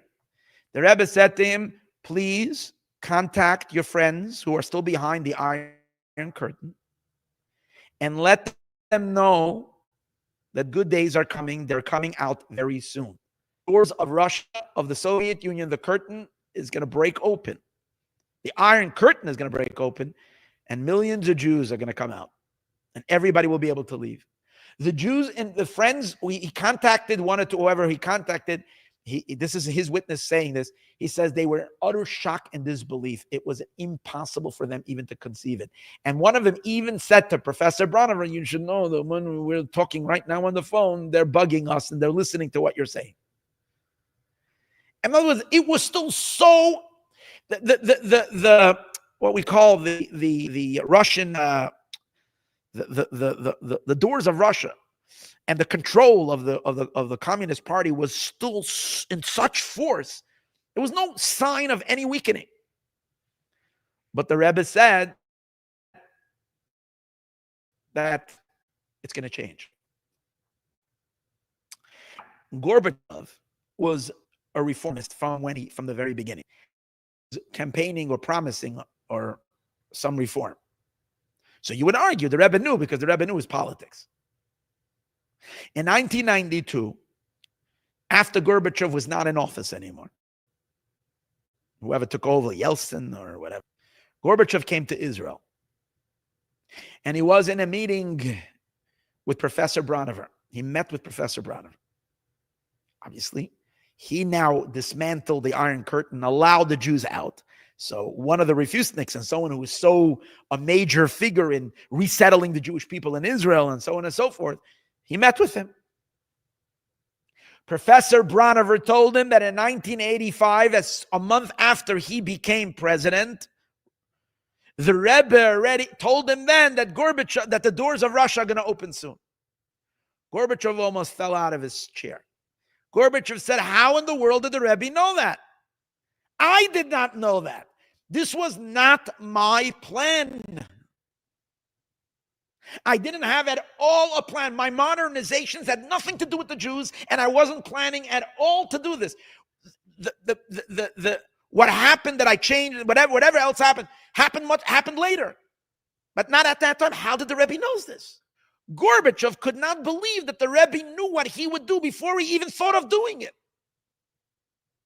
That's why I'm saying it's a wild prophecy.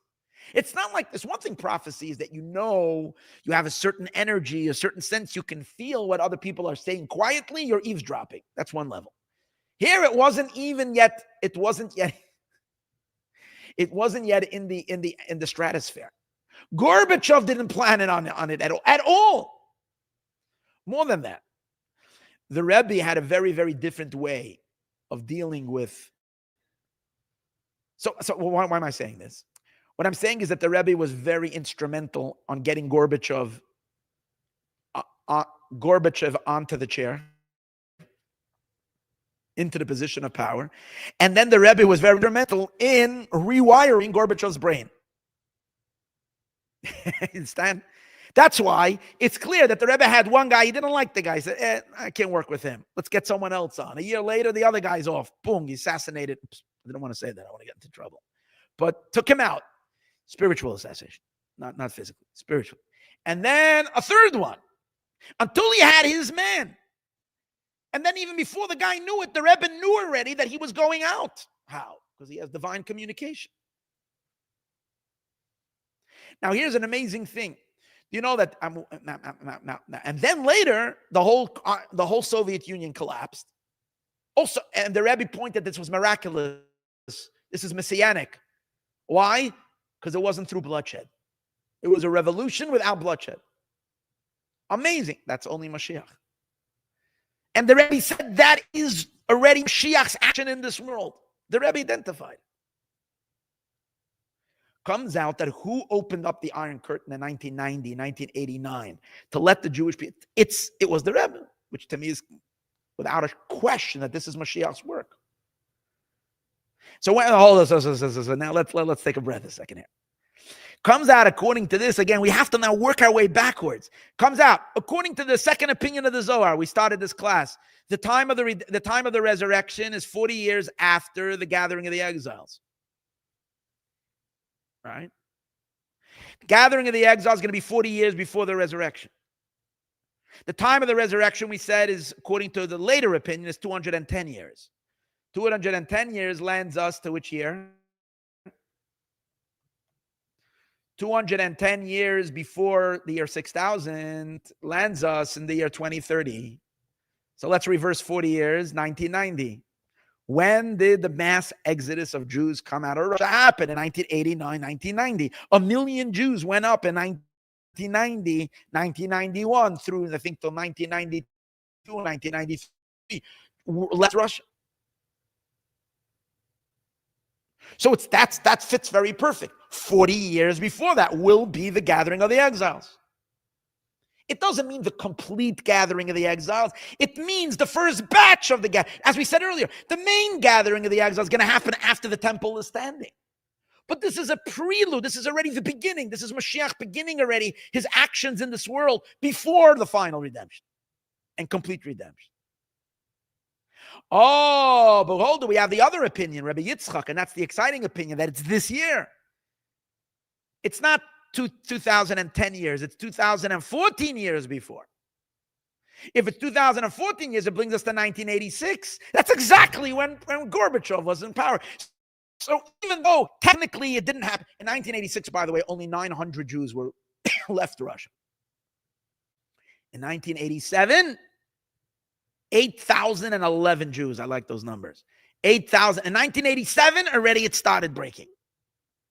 You literally, and then, but the inner workings of the rewiring of Gorbachev's brain and whatever happened in Russia, that whole shakeup was one of the most stunning. I mean, I don't know I'm sure historians to explain how that happened. Such an impossible, powerful force.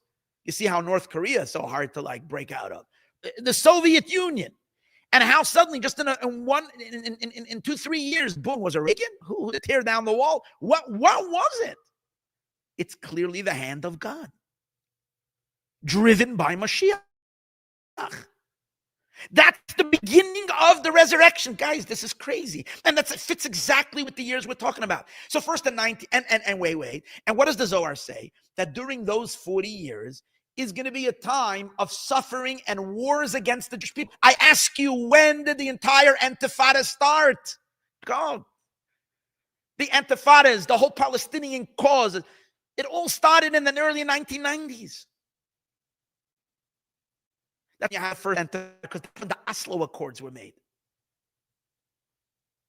And when were the Oslo Accords made? Right when the Rebbe had a stroke, right after that. This is a war against Mashiach. This is a war against the Jewish people. And you will say on those days that I have no desire, because Mashiach is hidden. You know how painful this time was? This is the time that Mashiach, the Rebbe, is hidden from the world. There's never been a time in history that the Jewish leader was not visible. There's no Jewish leadership. There's rabbis, there's scholars, but a global leader that leads the Jewish people, we don't have. We have those who know. But in a physical, open manifestation, no. These 40 years.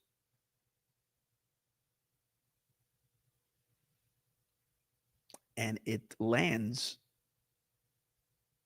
And it also makes so much sense why though from 1982 till 1986, it's that period that the Rebbe is getting everybody to be inscribed in the book. Everybody should be inscribed in the book. And the Rebbe calls that year, the first year of it, Bias Mashiach, the time of Mashiach, because that's when Mashiach goes into full throttle action. And this year is also the last year of the you mentioned the Gates of Daniel, which puts the 45 plus whatever the amount of years are since the placing of the mosque. So everything, it's literally everything is actually coming together in a magnificent puzzle. In a magnificent puzzle.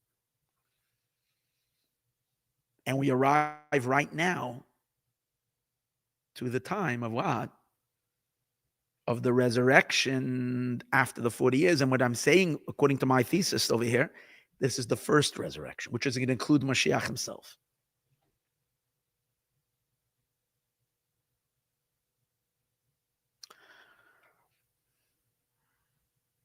And a temple.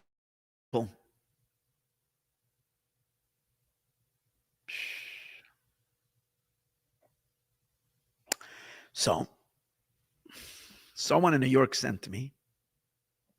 So I want to share with you two great things, just awesome things. 5, this year is called Tuf Shin Pei Vav, which is 786. This is the year of 786. It's 5,786, but we focus on the 786. 786 is the exact numeric value of Keser Elyon, which means crown heights, but also means the supernal crown. According to Kabbalah and mysticism, please listen to this. The resurrection happens because the Keter, the infinite light of God, is downloaded into this world. And only that infinite light causes all dead things to come alive. Which means if we're entering into the era of the resurrection, wouldn't it not make sense that enters in the year 786, which is numeric value of Keser Elyon, supernal crown, which is from where resurrection comes from. The words of the Zohar, Tala de Notif Ma'atika. It's the dew that comes from Atik Yomin, which Atik Yomin is Keser Elyon, ancient of days. This is this year. So someone on our WhatsApp sent me 2 days ago, and I bless him. Shame I don't have his name. But credit is given to him. It's not mine. There is a blessing we say when Mashiach comes, when resurrection happens. Actually, it's a blessing that we say when we didn't see a friend for a year. When you haven't seen a friend for a year, you make a blessing. It's called Baruch Mechaya HaMesim, which means Baruch Ata Hashem Elokeinu Melech Haolam Mechaya HaMesim, which means since you didn't see someone for a year, it's like as if that person died in your consciousness. If you see the person after a year, you say, oh, I see you. Blessed is God who resurrects the dead. But this blessing, we're actually going to make it when we're going to see the first person who died come back to life. We're all obligated to make this blessing. You can do the math. I did it. The words Baruch Mechaya HaMesim is numeric value 786. Exact this year. Literally, Baruch Mechaya Ham with a Hey HaMesim, the one who resurrects the dead. Numeric value this year 786.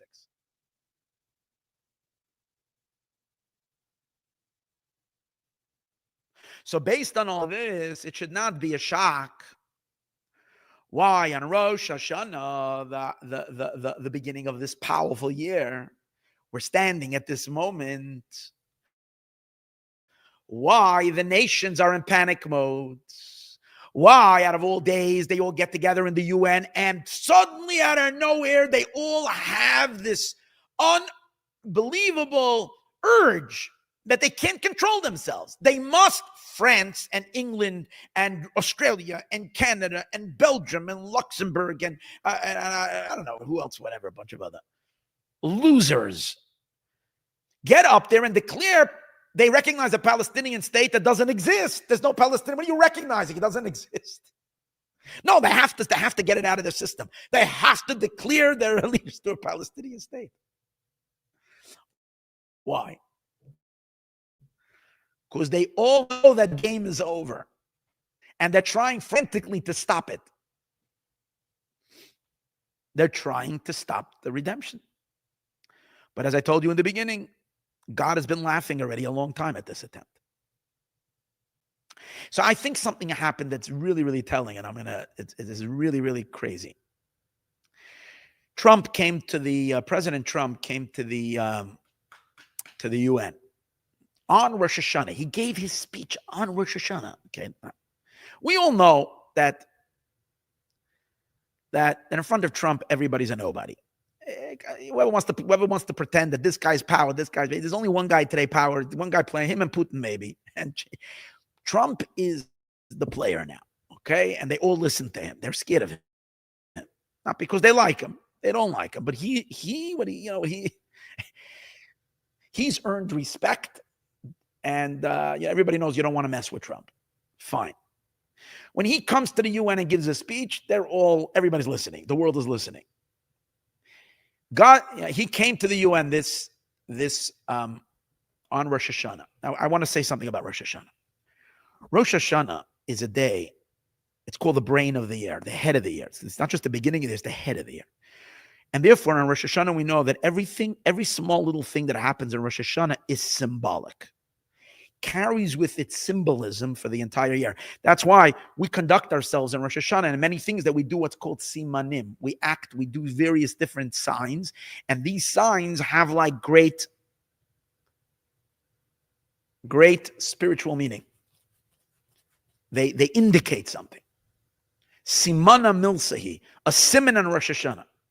For example, and that's why we're careful, Rosh Hashanah. We're not supposed to go to sleep during the day. It says if you sleep, you can have a sleepy year, like things like that. We're very, very, it's like superstition, but it's not, it's the one time of the year that we're like, and we eat certain foods because they symbolize certain things. They mean something. So the fact that Trump goes to the UN and literally slams the UN and slams the leaders sitting there one by one, he's so embarrassed, the UN. I mean, he embarrassed himself a little bit too, but he talks, but he's so disrespected the whole organization of the UN. He literally just dropped, or you say, truth bombs. He just let them hear it as they hear. They're a bunch of good for nothings. He said, I resolved 7 wars. You guys didn't help me anything. Nothing. I didn't get anything for what did you do? You're only creating problems. You haven't resolved anything. You're just a bunch of misfits. Literally, he's going and he's berating them. Now, I take that as very, very, very symbolic because, a kingdom and an empire and a government is only worth the respect that it has. The moment it's cheapened and it's disrespected, you lose all the power. That's why a king is never allowed to be seen in front of the people in a disrespectful manner. In Judaism, there's a lot of laws about a king. A king is not allowed to you're not allowed to see the king taking a haircut because it's a certain lack of dignity. The king is not allowed to do work in front of anybody, any kind of labor, because he's a king. So when you disrespect, he literally looked at the entire world king leadership and he disrespected the whole organization. To me, that means that spiritually, the powers that have been in play for thousands of years have lost power this year. That's what it means. But I'm going to dare to say something else. And maybe I'm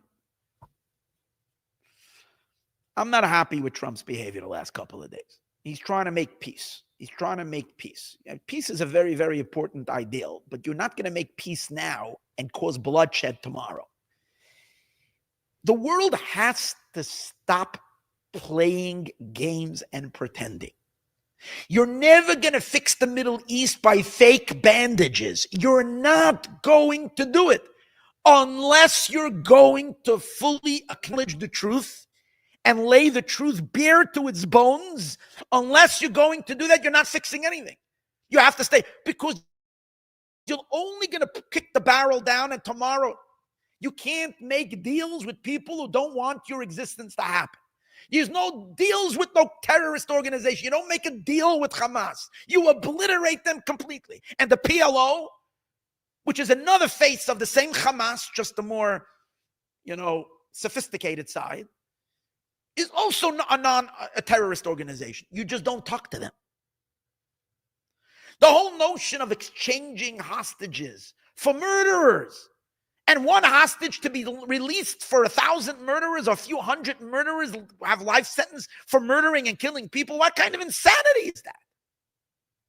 What are you encouraging? It's that the monsters in the world see that a Jew is worth 1,000 terrorists. So which Jew is not going to be a target, God forbid, to be taken, to be snatched off the street as a hostage? It is insane. The Rebbe cried about it, and the Rebbe said, you don't do that. The Torah doesn't allow us to do that. We care, our hearts bleed for the hostages, but you don't exchange hostages. The Rebbe said, if you're going to do any exchange, it's 1 for 1. Never more than that. Because then you're just putting bounty on the head of every single Israeli, every soldier, every Israeli, and every Jew across the world. Because Jews, because it's so worth it for you to have one, because if you're one day you're going to need to wheel and deal, you'll be able to dangle the Jew and say, oh, the Jews will do. The Jews care about life so much, they're willing to give everything. They'll sell out. They'll give us, we can do terrorist attacks and, God forbid, murder people and go to life in jail. Israel should really execute the terrorists. It should be a death penalty, one after another. And now that they keep them in there, but then they go out. It's like a revolving door. Why? The thing is insane. And Trump knows better. He's not an idiot. If there's anybody who's street smart, if there's anybody who's a practical guy, it's Donald, and I love him. Meaning he's done the best things for the Jews. But this is insanity what he's doing now. And then he goes and he makes this announcement that got me really, really, really, I don't want to say the word. He makes this ridiculous announcement. I will never allow, Israel won't dare annex or not have to annex it, claim sovereignty. On what? On Hebron. That's our land. That's where our forefathers, Abraham, Isaac, and Jacob, are buried. Our matriarchs, our mothers. That's the ancient Judah. That is King David's land. Who is Donald Trump to announce that that he's not gonna allow that? He forgot. He forgot that a bullet missed him by so much because God saved him. For what purpose did Hashem save him? To be the right person at the right time, and not to fall for the lies that every president has been falling for. Trump was one person who had the guts to get up against everybody. So why is he making such announcements? I don't know what happened to him in this sense. Maybe the desire for winning finally. He knows he doesn't have that much longer in office. He has to win a global what is it called? The Nobel Peace Prize. Or maybe it's wheeling and dealing with Saudi Arabia that he wants to make billions or whatever it is. I don't know what it is. But that's not kosher. That's not kosher what's happening. And I'm very not happy with that. And putting pressure on Israel, it's insane. I'm praying that Hamas does not accept this deal. And maybe that's his intention. I don't know. Because I admire him tremendously. I admire him tremendously. I want to give him the benefit of the doubt that he knows Hamas would not do it, so he's just playing with them, and he's giving Israel an excuse to be able to eradicate them. Let's hope that's what it is. That this is only a facade. And if that's the case, I ask of President Trump forgiveness. Because again, he has tremendous credit, at least in my book. But here's the thing. To me, President Trump is an instrument in the hands of God and an instrument in the hands of Mashiach. He came to the Rebbe to pray a year ago, and the Rebbe was the one who changed the course. And I think clearly the reason Kamala is not in office and he's in office is because the Rebbe that changed when he came to pray by the Rebbe on that day. You can see it on Poly Market. That's the day he started shifting, and the bet started betting in Trump's favor.